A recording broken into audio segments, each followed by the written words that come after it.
Centro de Innovación y Conocimiento. Índice catedrático.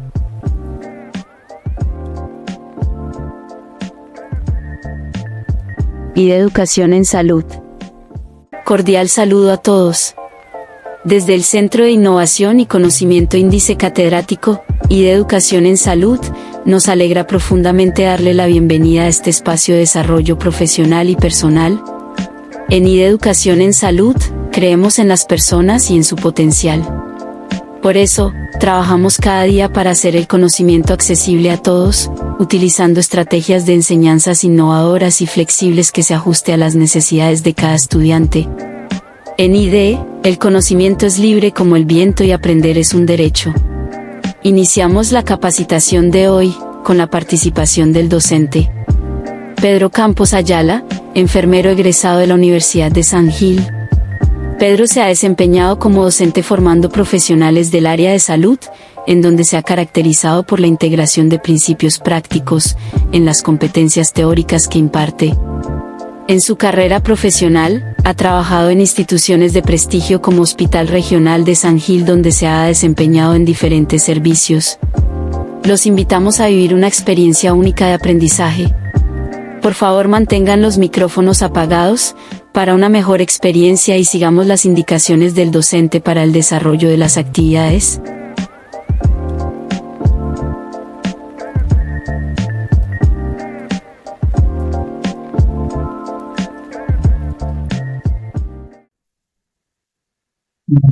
Buenas tardes para todos. Vamos a dar inicio ahora sí a nuestra segunda sesión.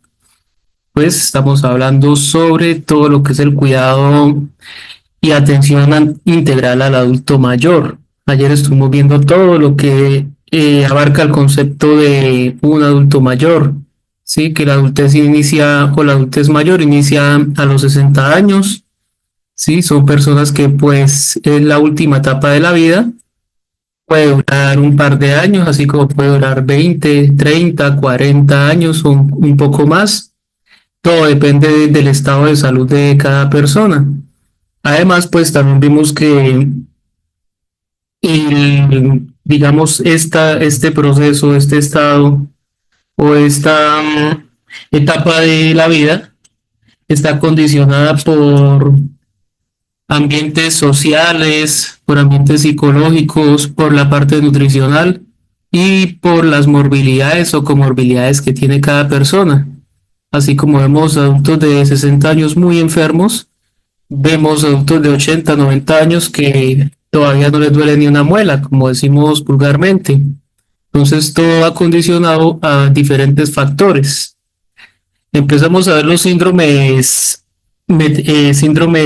geriátricos, y pues el primero que vimos fue el de riesgo de caídas, que es uno de los más importantes.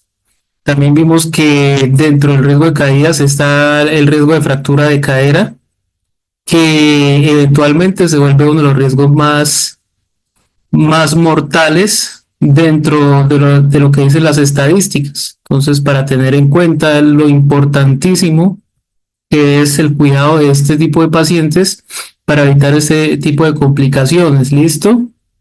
Ahora pues vamos a encontrar otros riesgos que pues también existen, pero que finalmente se terminan asociando unos con otros. Entonces está el mareo, el vértigo y el síncope, sí, que es la sensación de borrachera. El vértigo es una sensación de giro, de movimiento, aunque el cuerpo en realidad no se esté moviendo. Entonces la persona siente como si se le moviera el mundo, pero en realidad ella está quieta. Siente que todo le da vueltas, siente como si estuviera girando en la habitación. Si alguien de pronto ha tenido vértigo en algún momento de la vida, me entenderá a qué me refiero. Entonces, así estemos quietos, muchas veces no se puede ni siquiera tener el equilibrio estando sentados o acostados. Así estando acostados se da la sensación como si se moviera todo. El vértigo se da un problema del sistema vestibular en el oído interno, que es el responsable del equilibrio y la percepción del movimiento. Y pues dentro de los síntomas podemos encontrar también las náuseas, sudoración, dificultad para mantener el equilibrio y mareo. Hay diferencias igualmente entre el vértigo y el mareo. Entre los síntomas en el mareo hay desmayo, desfallecimiento, aturdimiento, inestabilidad, malestar y náuseas. En el vértigo es una sensación irreal de movimiento propio o de objetos del entorno. Entonces, una persona cuando tiene vértigo puede tener la mano enfrente y la sensación es como si la mano hiciera esto todo el tiempo. Y ya después de uno estar mirando eso, obviamente va a sentir también mareo.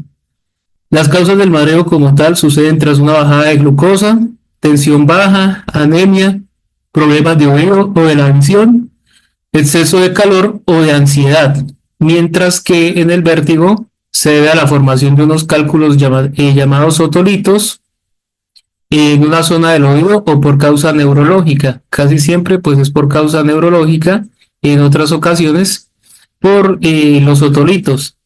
El caso es que las sensaciones son muy similares. Dentro de la duración, el mareo suele ser momentáneo y pasajero, y en el vértigo requiere la ayuda de un profesional médico para tratarlo. Muchas veces se requiere medicamentos especiales para controlar el vértigo y seguimiento médico.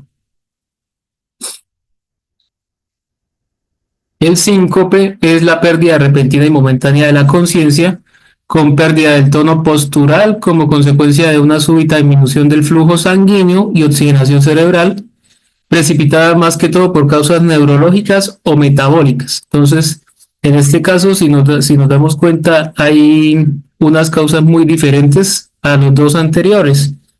Está el síncope vasovagal, el vasodepresor, el del seno carotídeo y el asociado a la insuficiencia vertebrovascular. Más que todo se puede dar, por ejemplo, cuando se genera una hipotensión ortostática, está más relacionado con la parte vasovagal. El paciente se levanta, perdón, con el carotídeo, se levanta, se siente mareado y se puede caer. Entonces, en esa caída puede perder la conciencia de un momento y el tono muscular, pero se puede recuperar. En el caso vasovagal es cuando se hacen las maniobras de Valsalva. Entonces, por ejemplo, el paciente va al baño y hace fuerza para evacuar, y en esa fuerza se genera una presión y esa una presión interna, y en esa presión el paciente puede perder la conciencia. Entonces hay varias maneras de, de darse el síncope. Y el caso es que finalmente aquí lo más importante, bueno, lo uno que sí hay que corregir esto, la causa.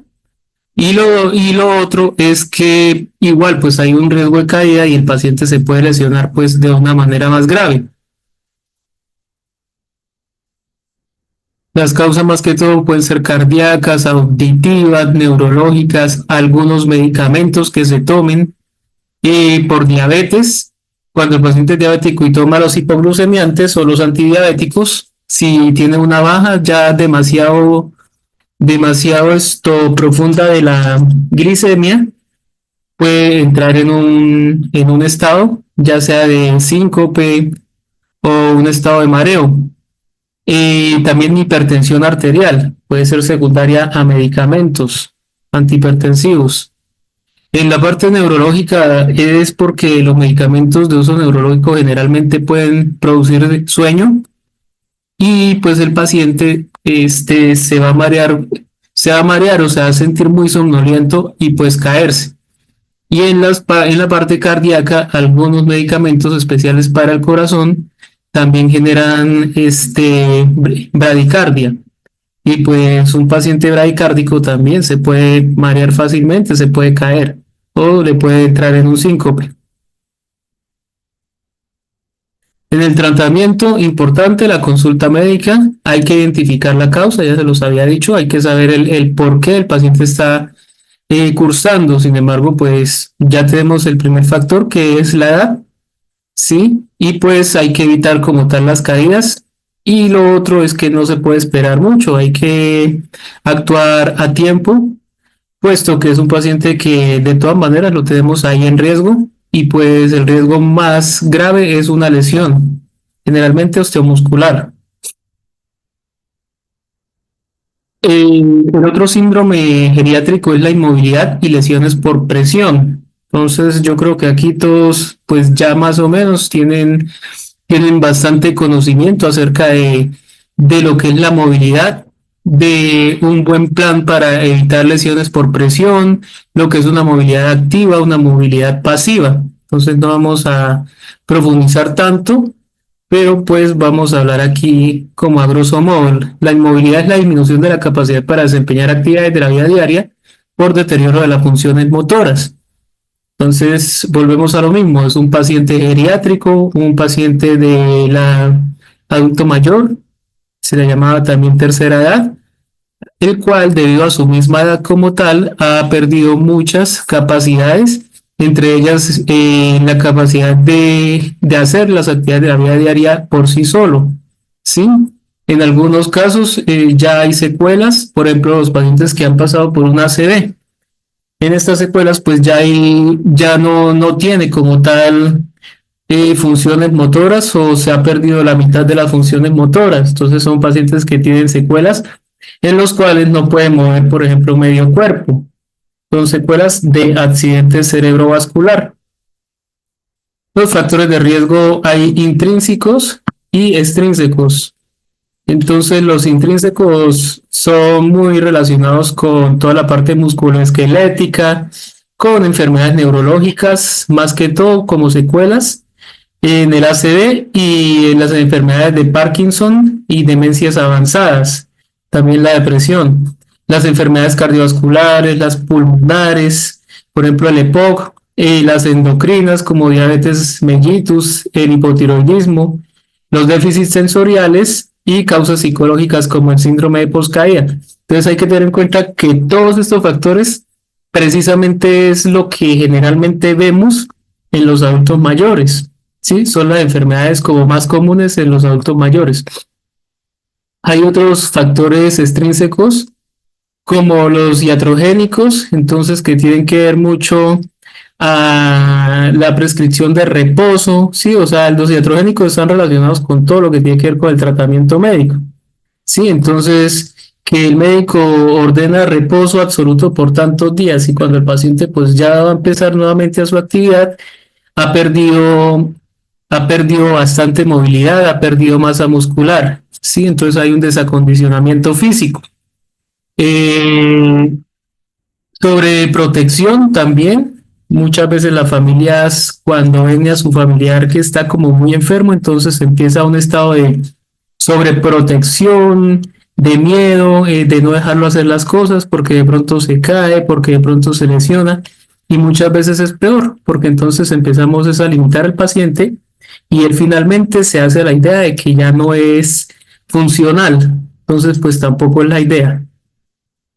Algunos fármacos, como les decía, principalmente los neurolépticos, o sea, para la parte del sistema nervioso, benzodiazepinas, antihipertensivos, diuréticos y pues también entran los medicamentos que sirven para controlar la diabetes. Factores ambientales como la hospitalización, las barreras arquitectónicas y sociales como la falta de apoyo social y falta de estímulos.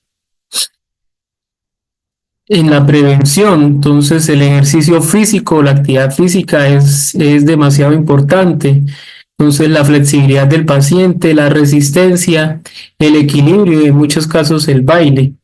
Esto ayuda muchísimo a los adultos mayores a poder mantener su cuerpo en un buen estado físico sin necesidad de sobreforzarlo. Hay que evitar el encamamiento, importantísimo siempre tratar de sacar el paciente de su cama, evitar la sedestación, que esté mucho tiempo sentado, siempre buscar que el paciente o los pacientes hagan algo de tal manera que no permanezcan todo el tiempo en sus sillas, evitar el uso de muletas, de caminadores, de silla de ruedas y de bastones, ¿sí? Todo esto es buscando la independencia del paciente.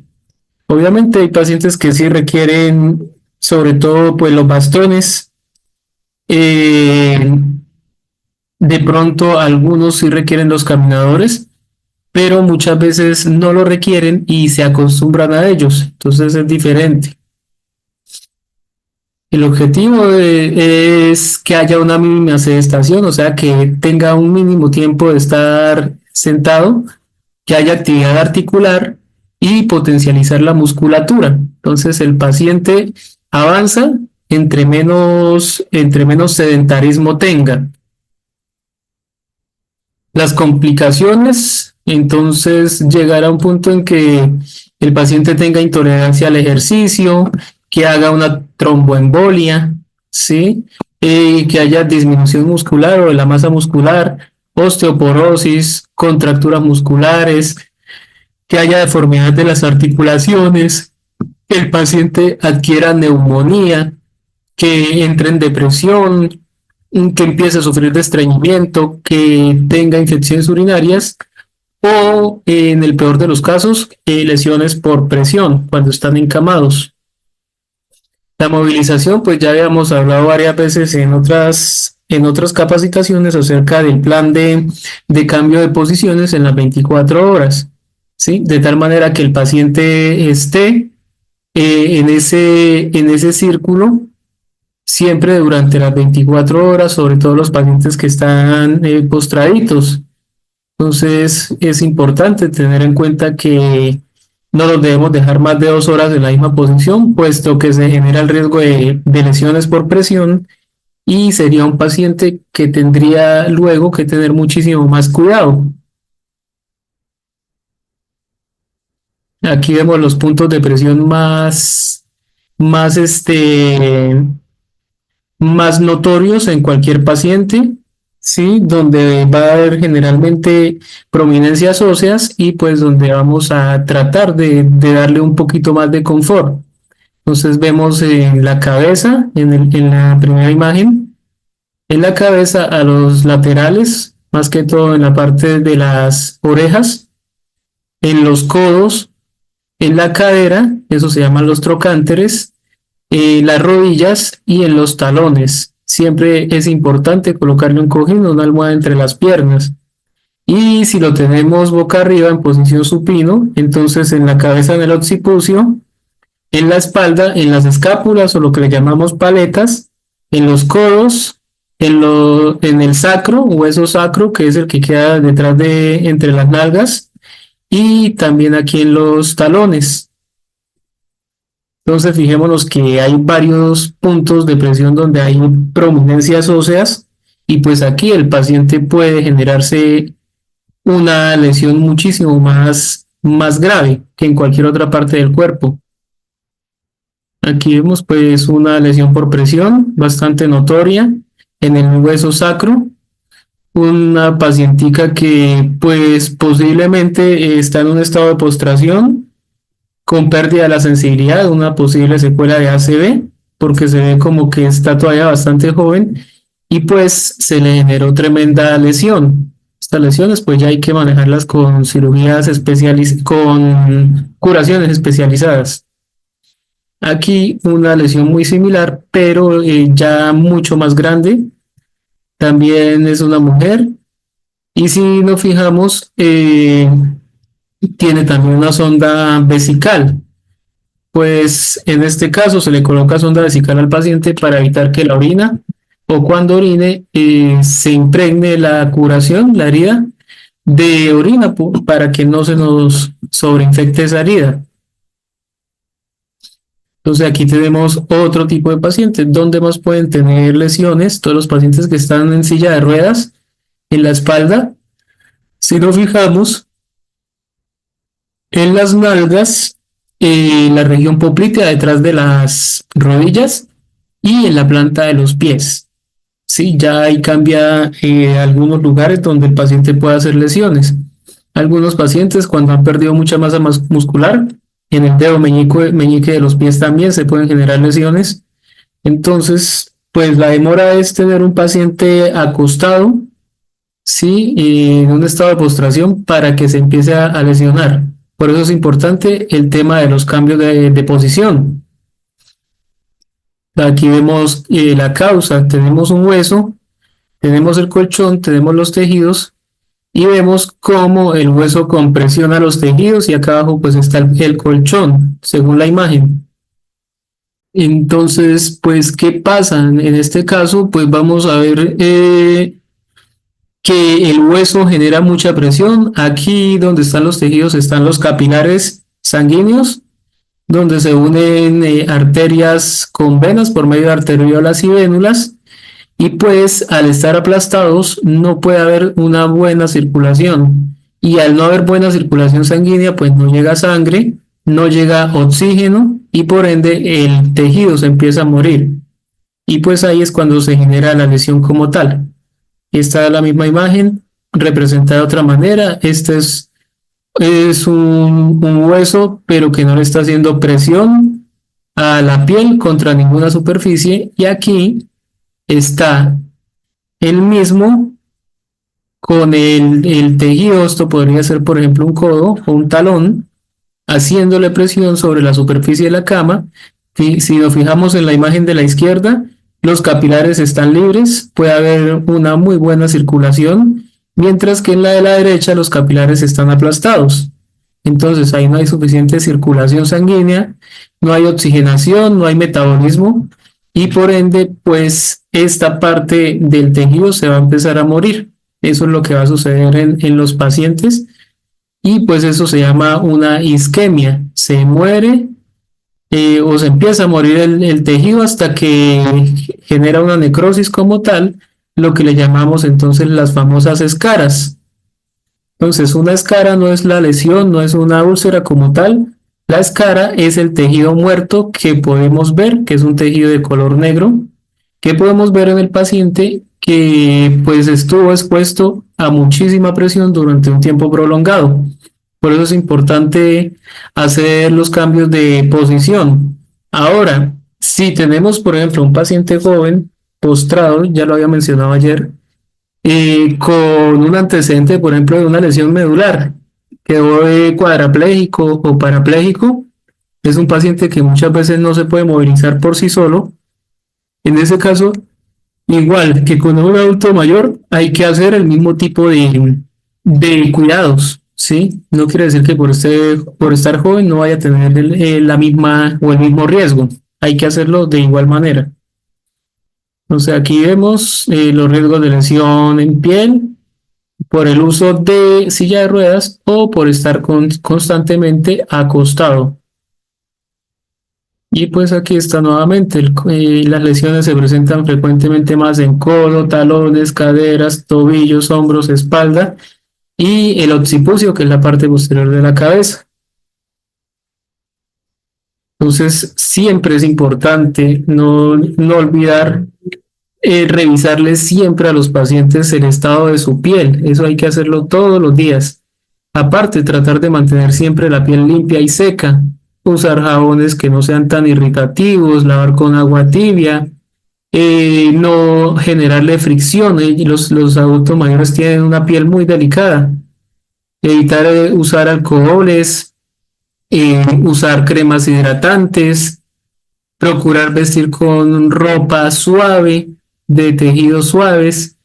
Y pues en el caso tal, cuando es un paciente que de pronto los familiares tienen los medios económicos, utilizar protectores para prevenir lesiones. Hay unos apósitos especiales que previenen lesiones. No son tan costosos, pero muchas veces los familiares no tienen para conseguir este tipo de apósitos.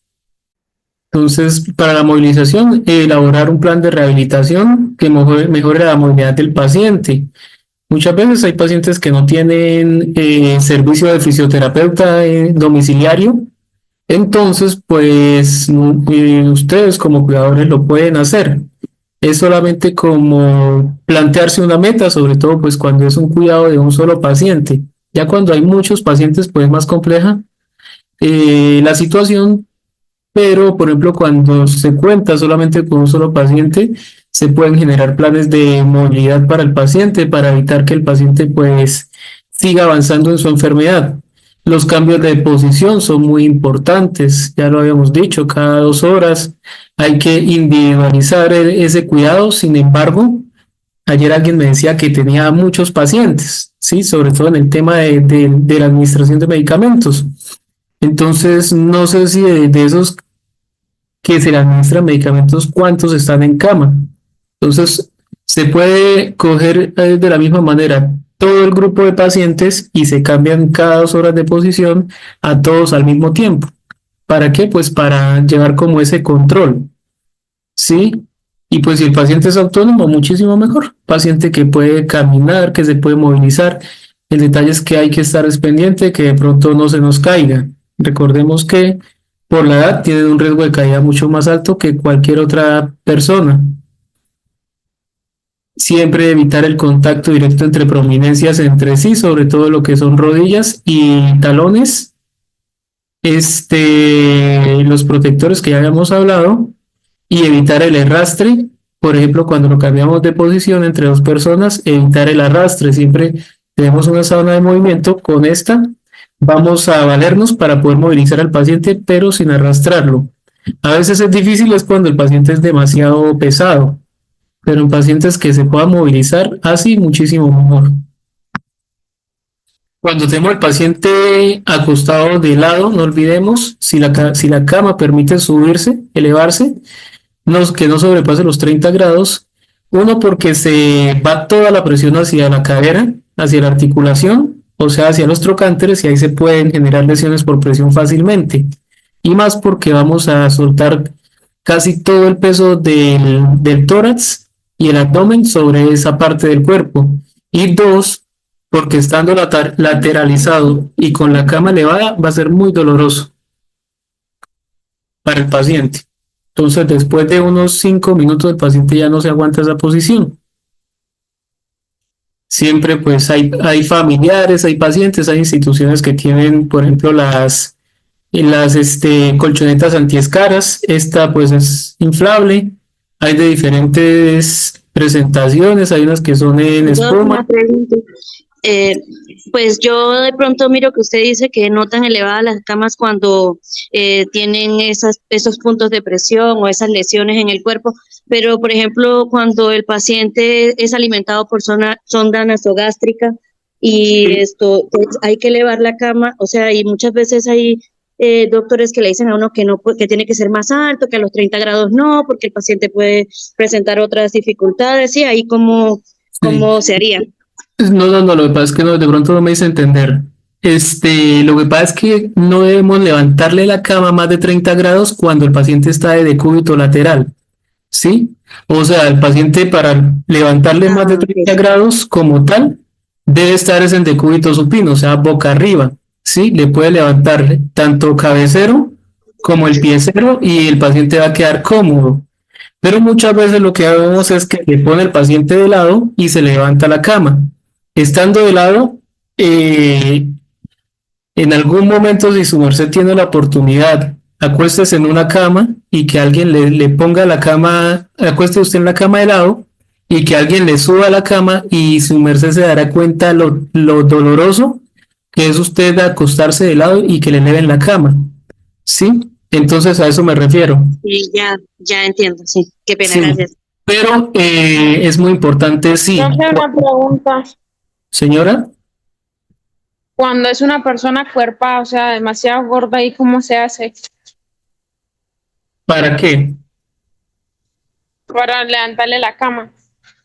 Ah, pues que depende. Si tenemos una cama, por ejemplo, como la de la foto, que es una cama eléctrica, pues sencillamente la subimos. Cuando no lo hay, la mejor manera es colocarle por el cabecero del colchón, colocarle almohadas, pero por debajo del colchón, para poder levantarla lo suficiente. Pasa que es mucho más complejo, ¿no? Y pues nos vamos a valer con otra persona de la sábana de movimiento, que es la que nos ayuda para evitar hacer tanta fuerza.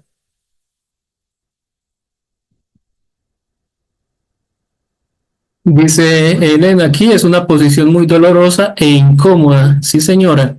Entonces, yo pues siempre hago énfasis en eso porque pues no lo sabía hasta en un momento en que fui paciente, estuve hospitalizado, me dio por ponerme de lado en la cama y pues yo mismo tenía el control. Me subí un poquito la cabecera de la cama y no me aguanté 5 minutos cuando ya sentía como si se me fuera a reventar la articulación entre la zona lumbar y la cadera, la parte de la cadera que queda encima, no la que queda contra el colchón. Y la que queda contra el colchón es la que recibe toda la presión. Entonces es una posición muy, pero muy incómoda para el paciente. ¿Sí? Diferente a lo que les decía y que es supremamente importante, lo decía Yoli. Hay que subirle la cama, sobre todo cuando vamos a alimentar al paciente. Entonces es un paciente, lo habíamos hablado creo que ayer, o no me acuerdo, y fue en otra capacitación, que cuando le vamos a dar la alimentación, sí o sí hay que levantar la cama de 30 a 45 grados o lo máximo que dé. ¿Por qué? Porque el paciente o puede regurgitar o puede vomitar. Son pacientes que no tienen control de la masticación o pacientes que no tienen buen control espérame, aquí admito, control en la deglución. Entonces, en el momento de deglutir, es un pacientico que posiblemente se le pueda atorar fácilmente, se le puede ir para las vías respiratorias la comida. Sí, ahora otra cosa que es muy importante, pues que generalmente ya viene por orden de nutricionista. Cuando es un paciente que tiene riesgo de broncoaspiración, el tipo de alimentación que hay que darle es esto tipo licuado, no debe ser ni tan líquida ni tan sólida. Pero bueno, eso lo vemos más un poquito más adelante. Bueno, y por último, educar también a los familiares sobre el cuidado de lesiones por presión. Yo siempre pues he hecho esta crítica porque resulta y pasa que en el día los pacientes muy bien cuidados. Cuando es, por ejemplo, cuidado en casa, que tiene solamente cuidador 12 horas, entonces en las primeras 12 horas del día el paciente súper cuidado, súper bañado, súper limpio, pero en la noche los familiares ni pendientes. Entonces llega usted al otro día a ver a su paciente, el paciente orinado de pies a cabeza, ya con la piel hasta quemada, hasta ya hecho deposición, y pues los familiares solamente pendientes a que llegue el cuidador a hacer las cosas que pues se supone que debieron haberse hecho en la noche. Por eso es importante también educar a la familia, decirle no, o sea, no me puede dejar al paciente toda la noche. Y pues también hacer el registro, hacer la anotación. ¿Cómo encontraron a usted el paciente? El paciente está orinado de pies a cabeza, lo deben documentar ustedes, porque en algún momento el paciente llega a generar algún tipo de complicación, como una lesión por presión. Ustedes tienen ahí la herramienta que los está librando de cualquier falta. Entonces, si ustedes no documentan que recibieron al paciente orinado de pe a pa, que el paciente estaba con deposición, que el pañal estaba ya que no daba más, que de pronto esto, higiénicamente el paciente estaba recontra sucio, que es lo que a veces suele uno encontrar, pero si no lo documentan, pues ¿quién la lleva? Son ustedes. Entonces, sí es importante que hagan las anotaciones de todo lo que ustedes encuentran, tanto lo bueno como lo malo. ¿Listo? Y yo no sé, por ejemplo, de aquí, de los que son cuidadores, no sé si les habrá pasado, pero yo creería que sí. En el día, cuidador 12 horas, el paciente bien, y en la noche, al otro día cuando llegan, está ese paciente sucio de pies a cabeza. ¿Sí les ha pasado? Y algunas veces, por lo menos a mí me ha tocado. Es que sí, esa es una realidad que les pasa a todos. Y pues que lamentablemente, así como hay familiares muy, pero muy comprometidos con el cuidado del paciente, hay otros familiares que solamente, pues, eso sí, molestan por todo, pero no están pendientes de, como tal, del cuidado del paciente. En los cuidados de la piel, pues, siempre revisar. Ojalá antes de entregar el turno, también hacer una anotación de cómo quedó el paciente, cómo está el estado de su piel. Sí, y todo pues con el fin de evitar luego problemas. Y ahora sí vamos a hablar del tema de la polifarmacia. Listo, entonces alguien ayer me estaba preguntando precisamente ¿Cómo hacer cuando el paciente tiene tantos medicamentos a la vez? Entonces, una de las cosas es que hay que tratar de no mezclar los medicamentos. Ahora, cuando el paciente pasa por consulta médica, uno siempre tiende a preguntarle, bueno, doctor, ¿cuáles le puedo dar al tiempo? ¿Sí? Porque pues hay medicamentos que no se deberían mezclar. Muchas veces vemos al paciente todo el día somnoliento, los signos vitales por ahí como muy bajos, con alteraciones, y resulta y pasa que es que no, o sea, no tenemos en cuenta que cuando le estamos dando los medicamentos, el tratamiento médico crónico que tiene el paciente, estamos mezclando unas cosas con otras. Entonces, la polifarmacia es cuando damos muchos medicamentos al tiempo. Entonces, es el uso de un número excesivo de fármacos, incluyendo suplementos dietéticos, medicinas complementarias y también lo que llamamos medicinas alternativas, ¿sí? Muchas veces los familiares les compran a su paciente, a su familiar, tratamientos botánicos, naturistas. Eso pues también acarrea efectos secundarios, ¿sí? Y pues en el uso concomitante de fármacos inapropiados, y la mayoría de los estudios definen como un número excesivo como 5 o más principios activos y no necesariamente al tiempo. En el adulto mayor pues está relacionado con el síndrome geriátrico, cuando se usan más de 5 fármacos. La polifarmacia es multifactorial, entonces pacientes que son vistos que por el internista, pero también los ve el familiar, pero también los ve el neurólogo, pero también los ve el ortopedista, por ejemplo. Entonces, un paciente que lo ven varios profesionales y cada uno le ordena sus medicamentos. Entonces, un paciente que tiene muchas comorbilidades, que es hipertenso, diabético, tiene secuelas de ACV, aparte sufre a toda hora de infecciones urinarias, en fin, y pacientes que no saben los medicamentos que se toman. Entonces muchas veces también hay adultos mayores que van a consulta, los mandan solitos para la consulta, llegan y algunos son juiciosos y se llevan el medicamento, no llevan la fórmula médica, pero no llevan el medicamento que se están tomando. Otros llegan allá, no, yo me tomo la pastillita blanca, redonda, la pastillita celestica, que es como alargadita, y así. Entonces, no, siempre hay que tener una fórmula médica para saber exactamente el paciente qué es lo que toma.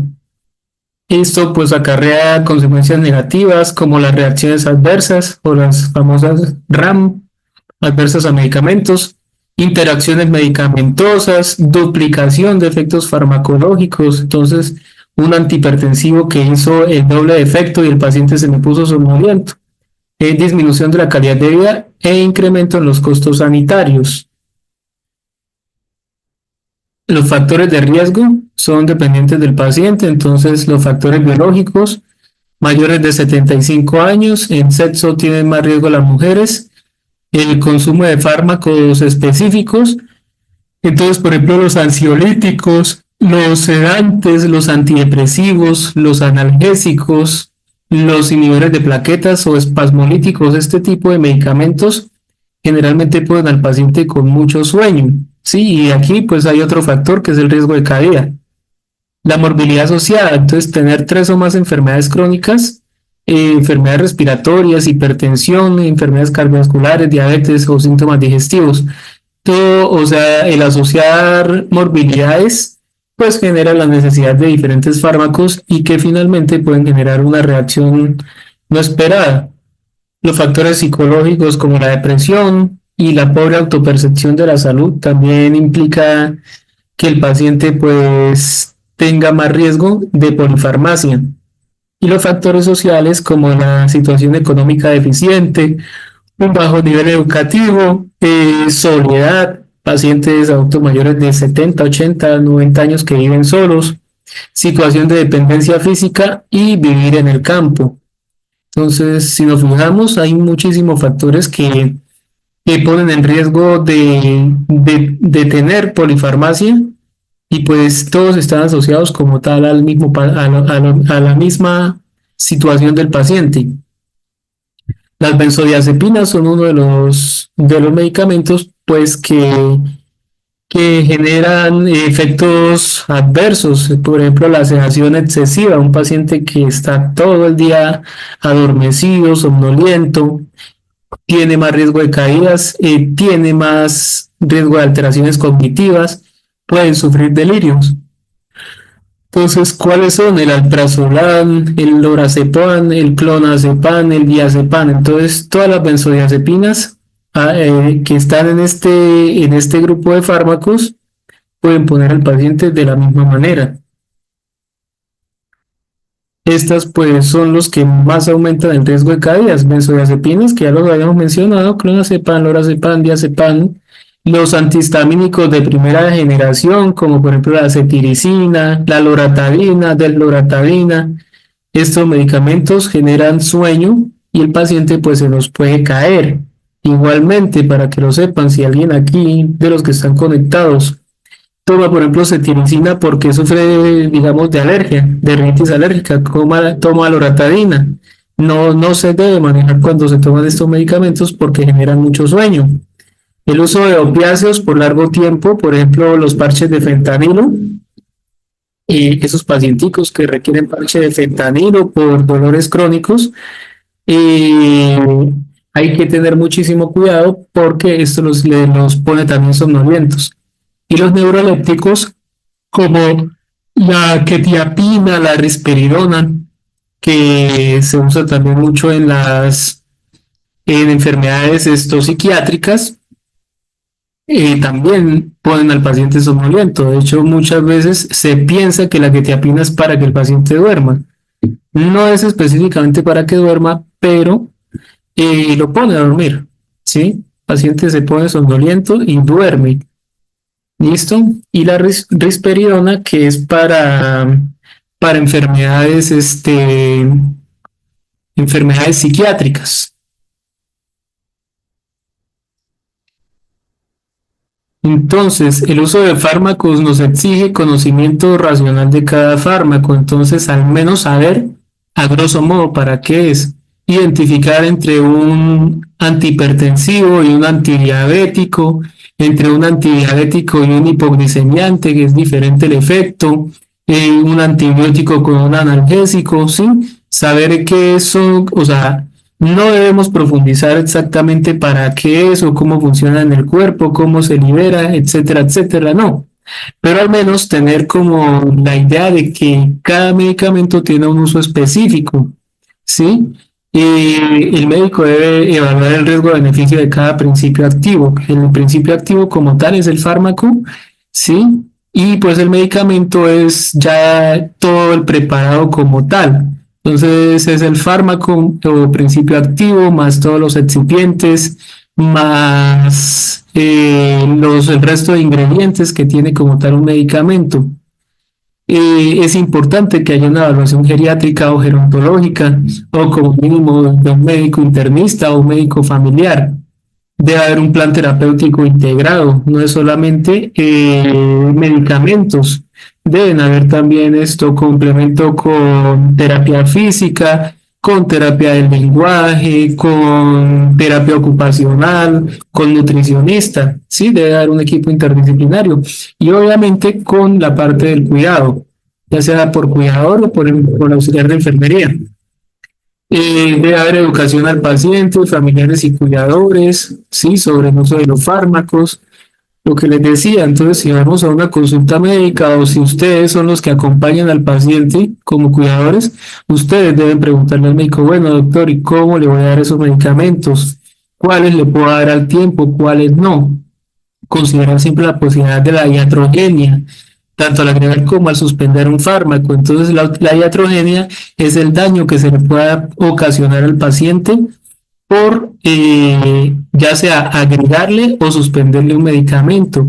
Los medicamentos, por ejemplo, como la benzodiazepina, no se deben suspender de un día para otro. Hay que disminuir gradualmente la dosis hasta eliminarla completamente. ¿Sí? Y al igual, cuando vamos a iniciar una dosis de este tipo de medicamentos, así también como los neurolépticos, se inician con dosis bajas hasta que se llega a la dosis deseada. Entonces hay que tener muchísimo cuidado con eso. Y las indicaciones deben ser continuamente evaluadas y ajustadas. Entonces, por eso son los controles médicos. ¿Sí? Entonces, muchas veces en pacientes 6 meses con el mismo tratamiento y resulta y pasa que un paciente que va presentando mejoría, que se le pueden ir suspendiendo medicamentos o reduciendo dosis, pero como no se llevan a control, se le siguen dando los mismos medicamentos. Muchas familias prefieren comprar estos medicamentos con la fórmula antes de llevar al paciente al control.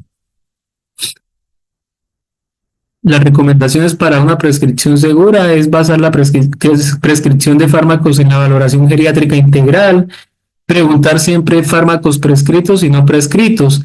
Hay que preguntarle porque hay muchos pacientes que se automedican, así sea con acetaminofén, ¿sí? Hay otros que usan medicamentos naturales o naturistas y también se utiliza fármacos para dormir. Hay pacientes que usan para dormir fármacos diferentes, pero no están no están formulados como tal por algún especialista.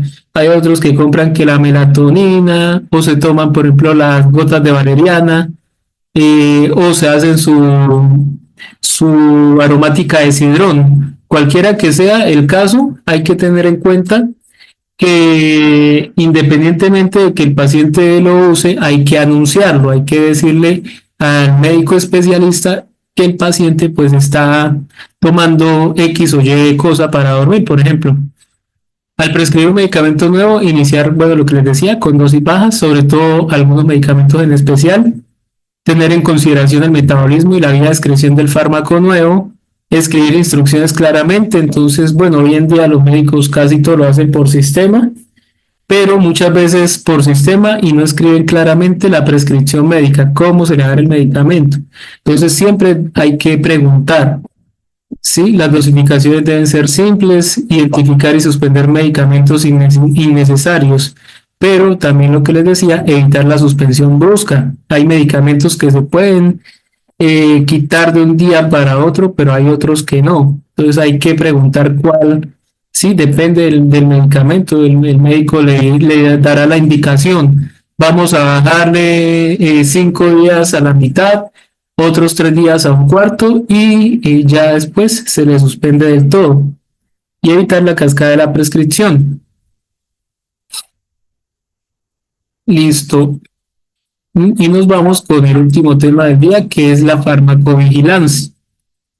Entonces, la farmacovigilancia está encaminada a todo lo que es la seguridad de los medicamentos, pues para la administración segura, para saber si los medicamentos tienen o no tienen reacciones adversas como tal al medicamento. Entonces, ejemplo, no sé si de los que están aquí alguien conoció la ranitidina. ¿Sí les suena la ranitidina? Sí, señor. Bueno, la ranitidina era un medicamento para dar todo lo que era la acidez estomacal. Ayudaba también un poco con las náuseas y con el dolor de estómago como tal.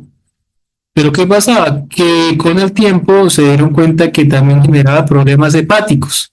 Entonces se metabolizaba en el hígado, pero dañaba las células del hígado. Estuvo relacionada con el cáncer de hígado y pues por esta razón lo descontinuaron. Fue un fármaco que descontinuaron más o menos hace como unos casi 10 años o un poquito más, no recuerdo. Y pues fue lo mejor que pudo haber pasado, obviamente, buscando el bienestar de la comunidad. Entonces, hay que tener en cuenta que los medicamentos son de uso especial, independientemente así sea un acetaminofén. El exceso de acetaminofén puede generar toxicidad y cualquier medicamento que usemos en exceso genera toxicidad. Pero aparte de la toxicidad, pues depende del tipo de medicamento, puede llevar otras consecuencias. Entonces, por ejemplo, si yo me excedo en la dosis de un antihipertensivo en un paciente, no solamente lo puedo intoxicar por ese medicamento, sino que aparte lo puedo llevar a la muerte por una hipotensión severa. Lo mismo puede pasar con un hipoglicemiante. La metformina, si yo, por ejemplo, por error le di 2 metforminas al paciente y, por ejemplo, de 1000 miligramos, imagínense entonces, o sea, la hipoglicemia que el paciente me puede llegar a hacer en unas horas, o cuando estoy administrando las insulinas. Si me equivoqué de dosis, el paciente tenía 8 unidades y yo le monté 80 unidades porque no conozco la jeringa y me equivoqué, entonces ahí pues le puedo generar al paciente una hipoglicemia severa y por ende lo puedo llevar a la muerte. Entonces la farmacovigilancia tiene una historia. En 1893, o sea, hace un siglo y 32 años, 132 años, se publican hallazgos de muerte relacionados a la anestesia con formol. En 1906, la FDA de Estados Unidos fue aprobada, haciendo que las drogas fueran puras y libres de contaminación. Que nos da a entender que antiguamente pues no había tanto control en la parte del manejo de medicamentos. En Estados Unidos, en el 37, se comercializó un jarabe de sulfanilamida con dietilenglicol, que dio lugar a más de 100 muertes. Entonces, después de las 100 muertes, tocó suspender. Este episodio provoca que se dicten normas legales para supervisar la seguridad de los medicamentos antes de su distribución. En Alemania, Gran Bretaña y Australia se reportan focomelia, que son malformaciones teratogénicas, por talidomia, más de 10.000 niños nacidos con anomalías. En 1968, la Organización Mundial de la Salud creó un centro de monitoreo de medicamentos en Suecia. Entonces vemos aquí niños con problemas teratogénicos, ¿sí? La teratogénesis se genera desde el vientre materno. Entonces, son mujeres embarazadas que les dieron medicamentos, sobre todo durante el primer trimestre del embarazo, o sea, los primeros 3 meses del embarazo, cuando el feto todavía no es un feto, es un embrión.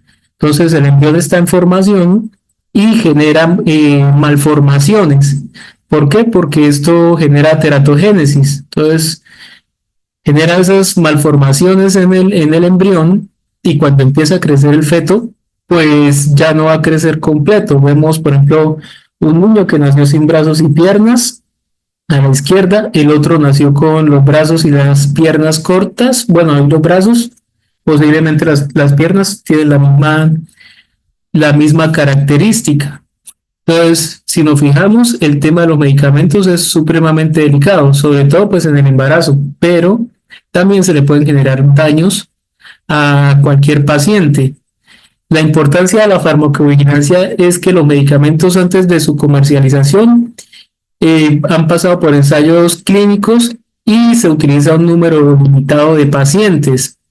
Para ser comercializados, utilizan pacientes como ancianos, niños y con otras patologías y otros tratamientos en los que pueden aparecer contraindicaciones o reacciones adversas. Entonces se hace un estudio con un grupo control para saber cómo reacciona el grupo objeto y el grupo control. Y la información a menudo es incompleta o no se dispone sobre, por ejemplo, reacciones adversas o infrecuentes, toxicidad crónica, uso en grupos especiales como niños, ancianos o embarazadas, o respecto a interacciones farmacológicas. Por eso, pues, es importante la farmacovigilancia para saber la respuesta de la comunidad a un medicamento X. Entonces, la farmacovigilancia como tal es la ciencia y las actividades relacionadas con la detección, evaluación y comprensión y prevención de efectos adversos o de cualquier otro posible problema relacionado con los medicamentos. Sí, entonces recientemente las preocupaciones se han ampliado para incluir los productos herbarios que no se tenían en cuenta, ahora sí se tienen en cuenta para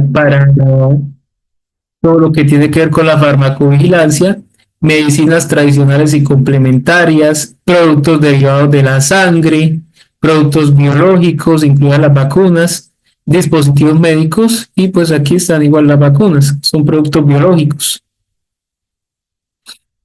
Propósito, entonces van a recolectar, registrar y evaluar sistemáticamente toda la información relacionada con con las reacciones adversas a los medicamentos o las RAM. ¿Esto qué permite?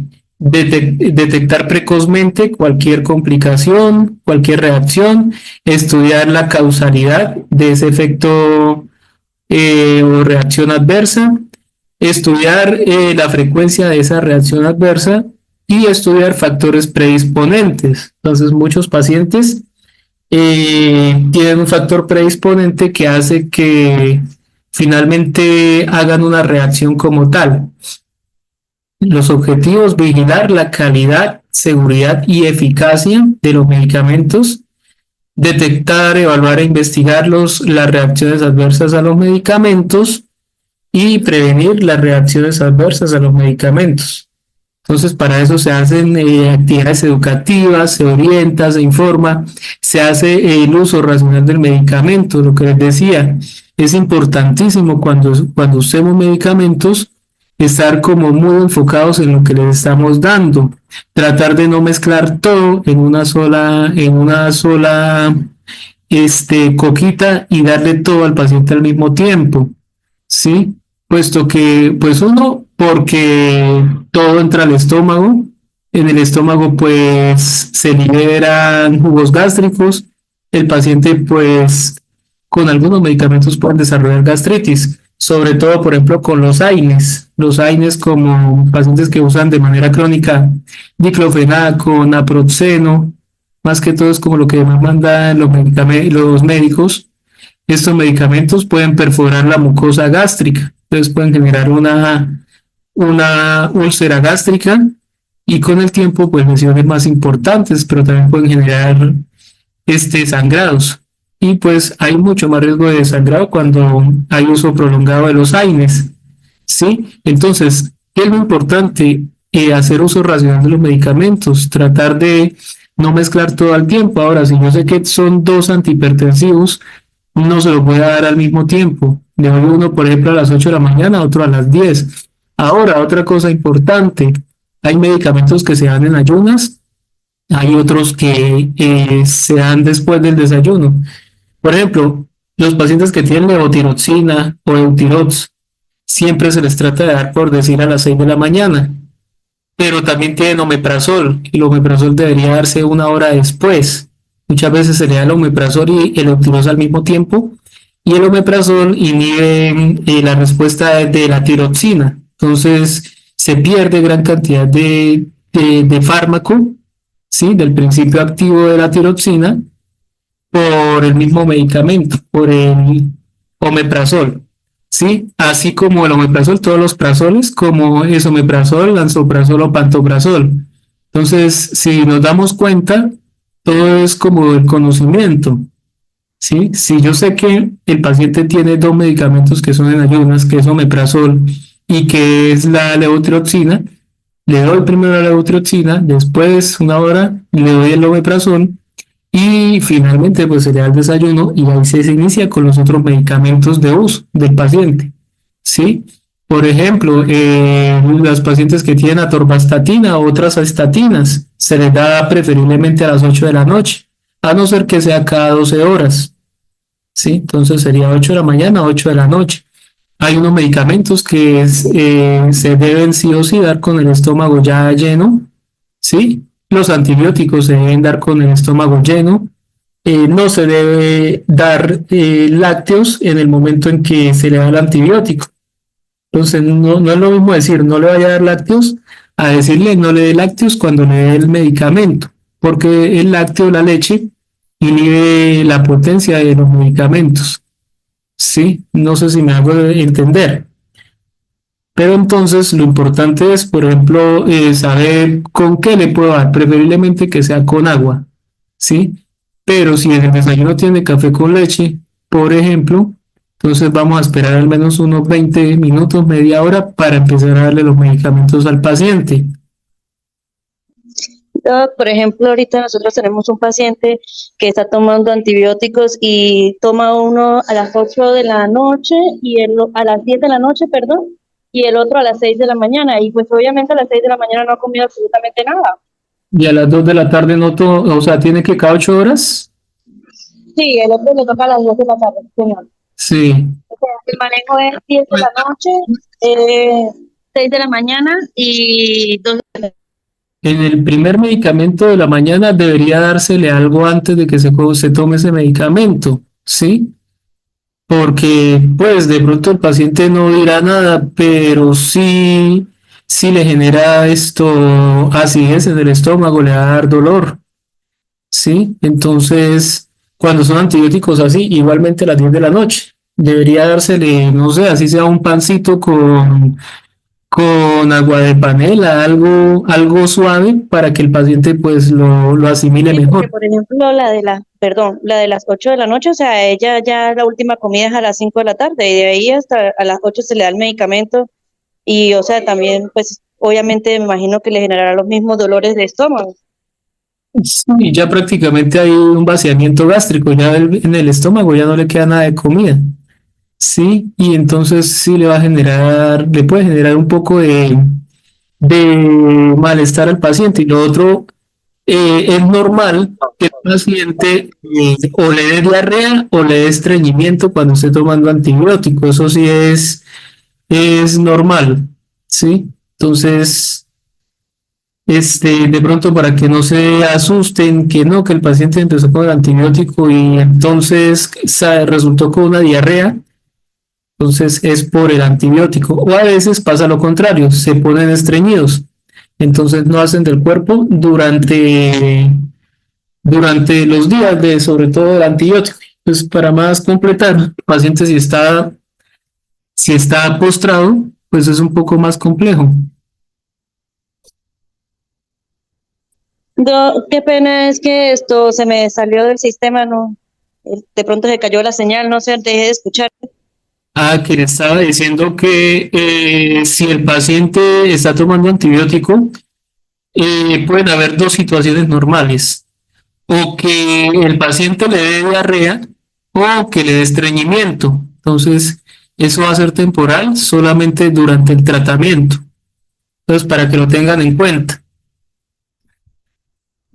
Sí, sí, señor, pero entonces es recomendable mejor, por ejemplo, la de las 8 de la noche, darle algo, puede ser galletas, pan, ¿cierto? Nada Lácteo, lácteo, como eso comenta usted. no, lácteo no, pero sí le puede dar, por ejemplo, una agua de panelita con una galleta, con un pedacito de pan, algo pues que, digamos, el paciente no tenga su estómago totalmente vacío antes de darle el antibiótico. ¿Listo? Diferente, Sí, por sí, ejemplo, señor, muchas gracias. sí, diferente, por ejemplo, como les decía, la levotiroxina o el Eutirox, lo que el paciente tome, o el Synthroid, se le da en ayunas, ¿sí? Es la primera pastilla que se le da en el día.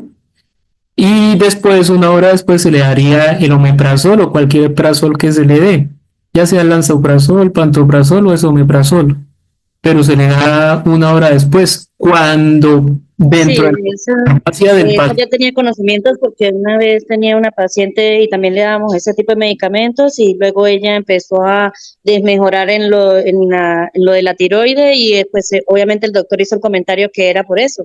Entonces ya luego de ahí pues uno agarra como la experiencia y ya no lo vuelve a repetir. Sí, claro, pero la mayoría pues no lo saben. De hecho, en los hospitales se da mucho eso, ¿sí? Porque pues en medio del corre-corre, con tantísimo paciente, entonces se hace fácil entregarle las dos pastillas a los pacientes y que se las tomen al tiempo. Ese no es el deber ser, ¿sí? Pero su merced mismo lo ha dicho. Su paciente empezó a mejorar.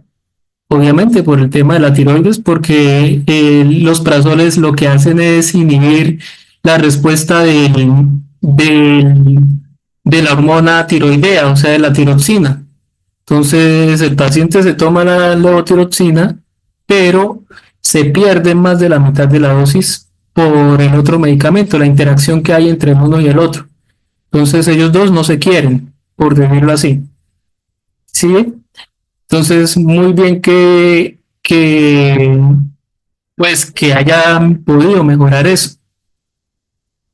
Profe, una pregunta.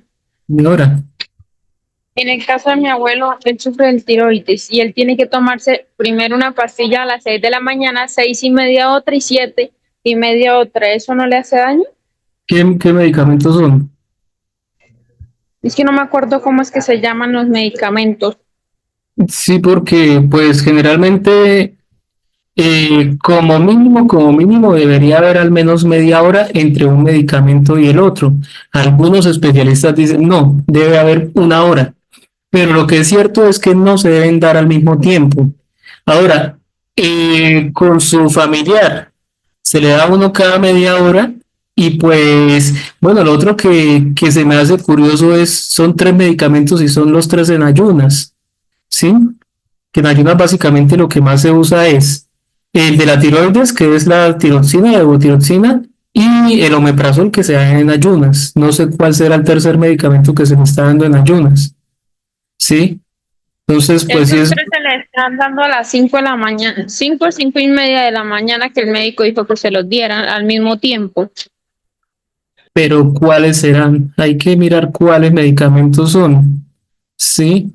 Porque, por ejemplo, la levotiroxina no debería mezclarse con ningún otro medicamento, precisamente para evitar lo que nos contaba Julie. Cuando se dio cuenta su paciente empezó a desmejorar por el tema. Ahora, yo uso personalmente, uso levotiroxina hace como 7 años que tengo que tomarla y pues sé que no la debo mezclar con absolutamente nada.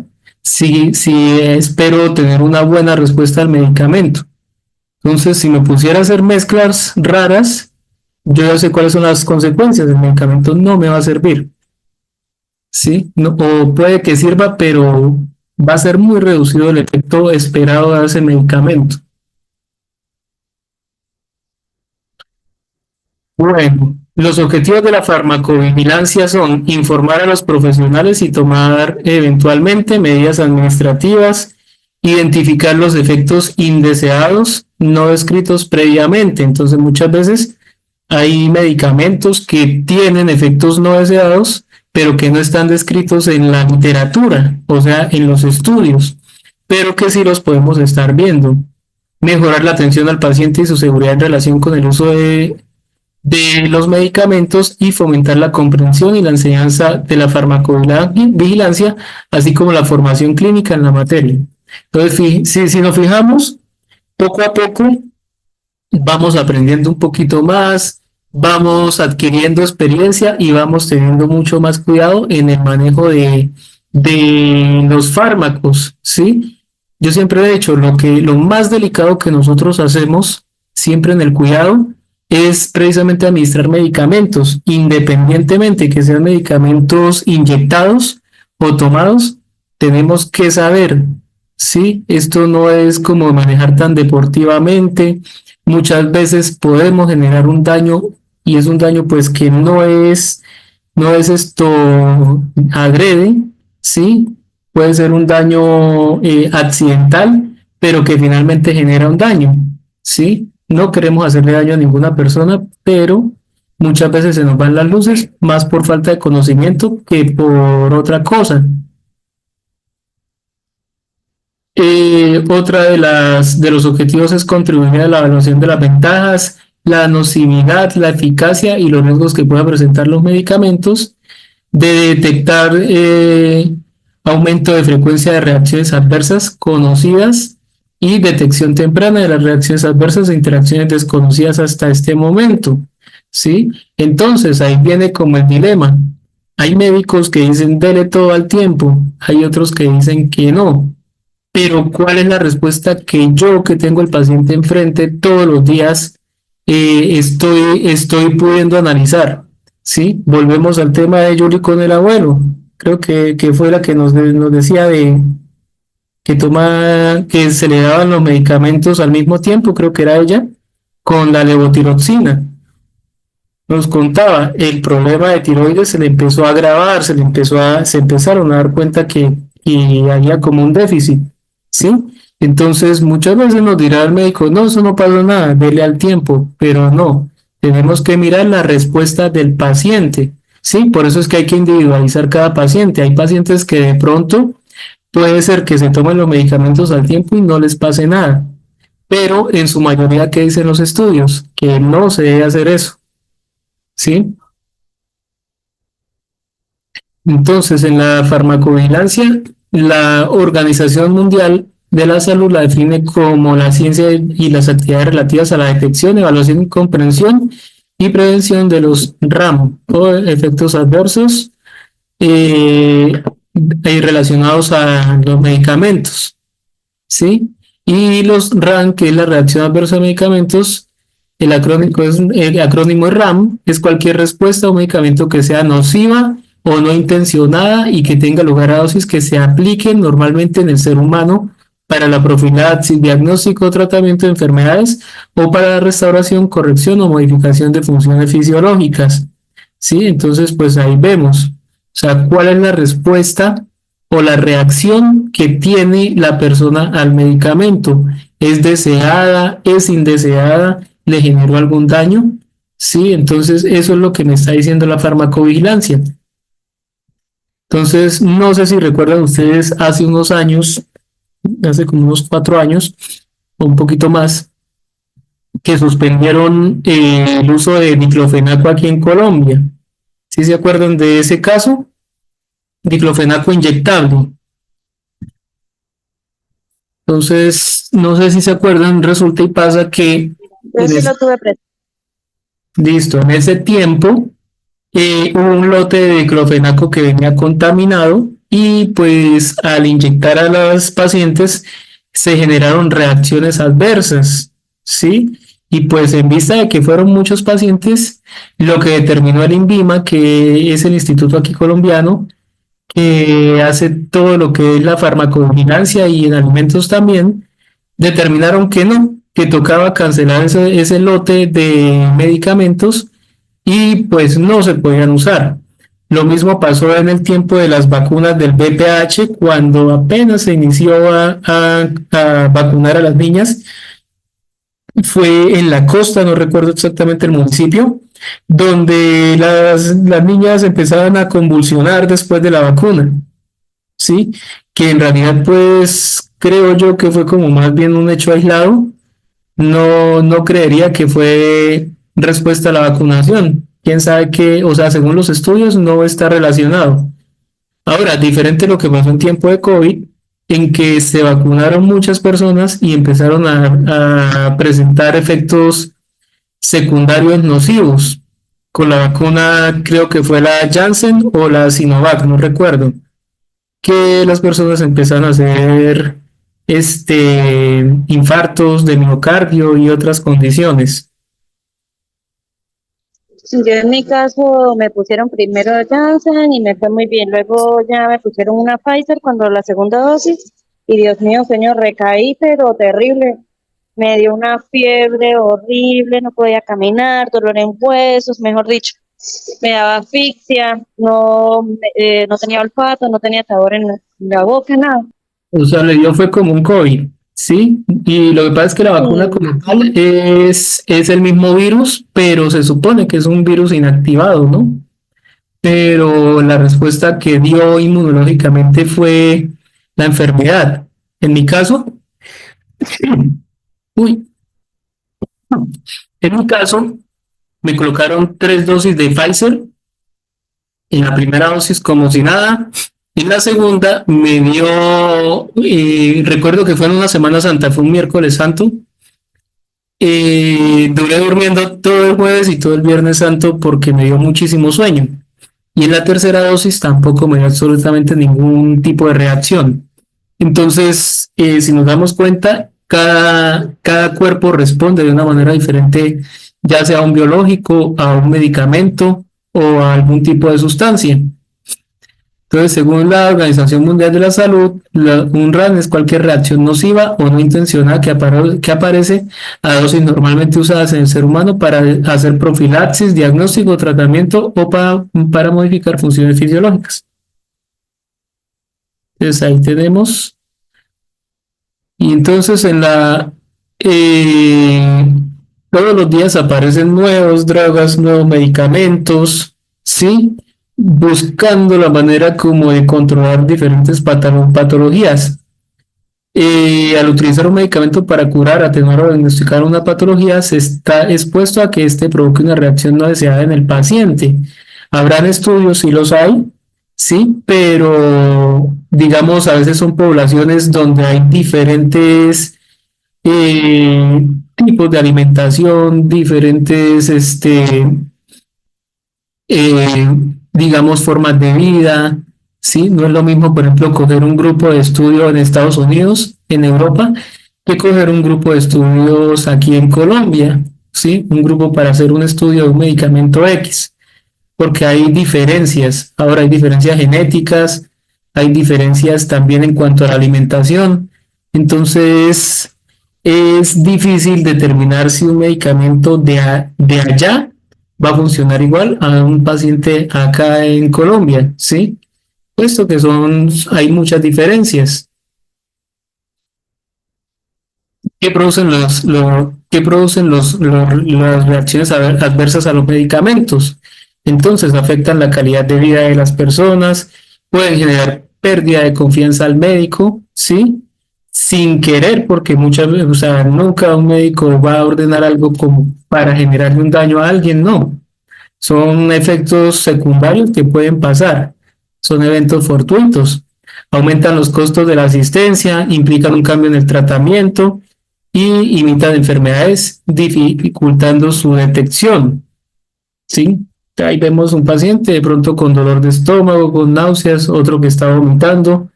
¿Sí? Depende del tipo de medicamento y cuál es el efecto que está generando en el paciente. En el ámbito de la farmacovigilancia, además de las RAMs de medicamentos, están las RAMs en la medicina complementaria y tradicional. Entonces, los medicamentos es todo lo alopático, es todo lo que viene como tal, de un laboratorio farmacéutico. Pero también está la medicina complementaria y tradicional. Entonces, por ejemplo, que yo le hice un agua de hierbas que, por ejemplo, tiene dolor de estómago, venga, le hacemos una aromática de manzanilla, que no puede dormir, una aromática de cidrón, en fin, esto también puede generar reacciones adversas. Productos hematológicos, productos biológicos, instrumental médico y las vacunas. Sí, entonces no es solamente los medicamentos, también pueden ser. Aquí, por ejemplo, en la foto vemos a un niño que está recibiendo la antigua vacuna de la BOP, que era la vacuna para la poliomielitis, que hoy en día se coloca inyectada. Antiguamente se colocaba vía oral, se daba vía oral. En el sistema colombiano de farmacovigilancia, entonces está el nodo regional de la sección de salud. Ella se integra junto con las EPS, las IPS y otros como por ejemplo las farmacias. Están vigiladas por el INVIMA y el INVIMA pues se rige a lo que dice la Organización Mundial de la Salud. El INVIMA aquí está, Instituto Nacional de Vigilancia de Medicamentos y Alimentos. Entonces aquí no solamente se revisan medicamentos, sino también los medicamentos. Hay una normatividad colombiana, está el decreto 2200 y la resolución 1403, la resolución 2004009455 del 2004, el decreto 677, el 1011, la resolución 1043 y 1446 y la ley 715. Todas están relacionadas con el reglamento para el uso de medicamentos, ¿sí? Cómo es el modelo de gestión farmacéutica, todo lo que es el sistema de habilitación, todo lo que es el sistema de vigilancia sanitaria y pues todas las normas que hay para poder, por ejemplo, dispensar, medicamentos o fármacos. ¿Sí? En farmacovigilancia, notifíquese toda sospecha de reacción adversa a los medicamentos. Entonces, independientemente de que ustedes no administren medicamentos intravenosos, no quiere decir que el paciente no me pueda estar haciendo algún tipo de reacción. Entonces, todo lo raro que ustedes vean cuando un paciente esté tomando medicamentos, sobre todo si son nuevos, hay que notificar, no se puede dejar así como así. Hay que inmediatamente o se le notifica al familiar o se notifica a la jefe que los contrató, sí, pero sí hay que notificar, no de jefe o al familiar, mire que estoy viendo que el paciente tiene, no sé, una respuesta diferente a lo que se espera. ¿Listo? Entonces, ante la sospecha del evento, por ejemplo, en el paciente, el médico, la enfermera, el cuidador, el químico farmacéutico, inmediatamente en esa sospecha, pues debe haber un método de vigilancia, ya sea activa o pasiva, se notifica. Hay un formato institucional, es el formato INVIMA, donde se notifica a los entes de control.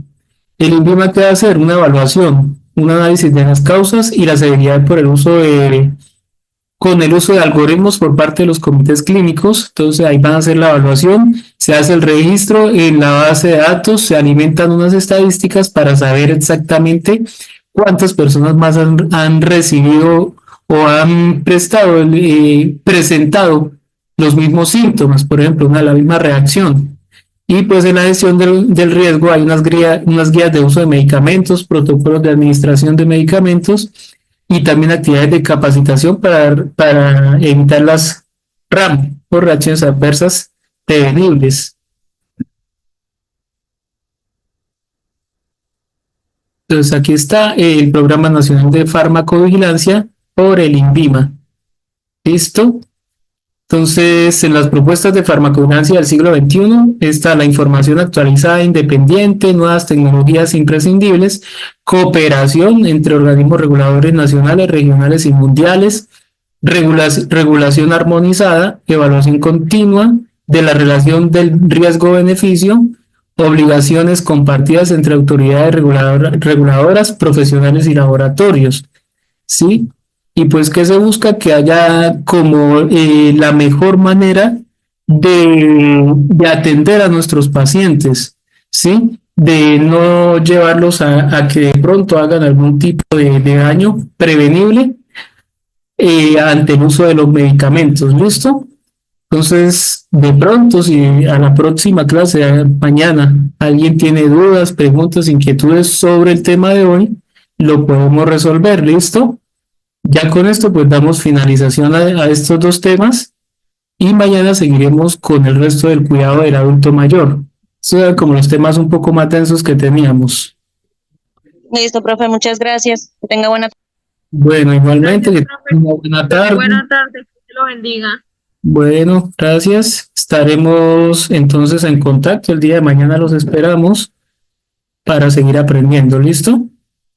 Queridos participantes, hemos llegado al final de esta enriquecedora capacitación en el Centro de Innovación y Conocimiento Índice Catedrático y de Educación en Salud. Quiero agradecerles profundamente por su compromiso y participación activa. Su dedicación no solo enriquece su aprendizaje, sino que también fortalece el propósito de nuestra misión, brindar formación continua y de alta calidad que se adapte a las necesidades del sector salud y de la comunidad en general. Nuestra promesa es seguir innovando y ofrecer formación de calidad, garantizando que cada uno de ustedes esté preparado para enfrentar los retos de su profesión con excelencia y empatía. Estamos comprometidos a ser su aliado en este camino de formación continua. Su éxito es nuestra mayor satisfacción.